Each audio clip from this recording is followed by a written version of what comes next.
If to analyze the summit and the statements, in particular the joint statement, which is official, what are the most important at this stage? Because every year there is something. Is it the visa-free regime? What's something we can make a spot? This time it's really about Hungary dropping the language when it comes to the education and language law, especially like rights of minorities. I always say there's always been something that they've put in every single meeting, and now they are basically giving Zelensky a chance to perhaps improve the situation according to the eyes of Budapest. So this is not in the declaration anymore, and I think that's a victory for Ukraine in a sense, and a little chance, a little push for Zelensky after a few difficult weeks of diplomacy, I would say. If you look at the generally EU relations with Ukraine with the Zelensky, because I remember last year there were all this kind of effort like create an anti-corruption court, do this, do that.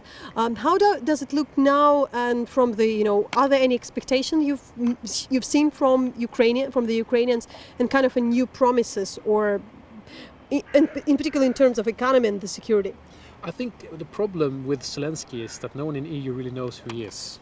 And I mean, sort of like they know that there's a guy called Zelensky, but they don't know what he stands for.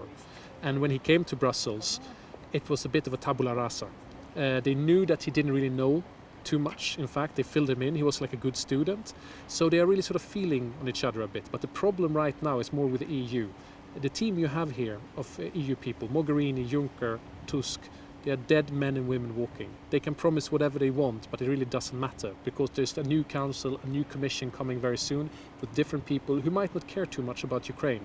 So whatever they say here, they can say whatever they want because they're out. They are lame duck presidents and meetings, So this is the problem. Any kind of expectation from the new people, or that's when we can expect the policies, or there would be some pause between EU and Ukraine during this time till when? Yes, I think it can be a very long pause actually, because if you look at the people who probably are going to come in, all of them are Western Europeans. It's not necessarily a bad thing, but you have no one who has any specific know-how of Ukraine, like for example Donald Tusk, who cares very much about Ukraine. Here you're going to have a Belgian, you're going to have a Spanish foreign minister. They will care about other things, and the only hope I have is that the new Commission President is Ursula von der Leyen might know a bit more about Ukraine. She was defense minister, so she knows the threat from Russia.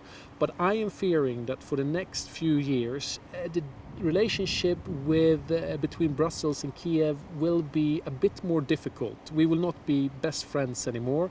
We will somehow see past each other, and I think that's something that both parties have to work on. And what we expect,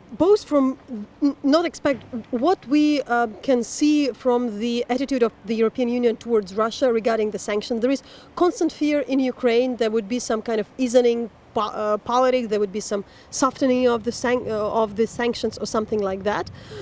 So do you see any mentioning of the things regarding the war and conflict, and what the EU can do? Are these things generally discussed in Ukraine, in the European Union, like this freeing the sailors? Because it looks like nothing changes, but some things happen.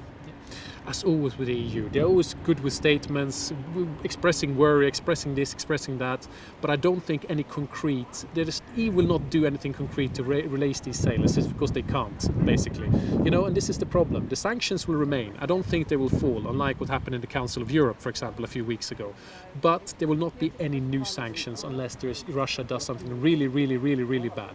So what we're going to have now is basically a status quo. The sanctions that are there will remain, but don't expect anything new. Don't expect anything particular, not anything spectacular, and in the end Ukraine will hear nice statements from the EU, but it will remain just that, statements. Thank you.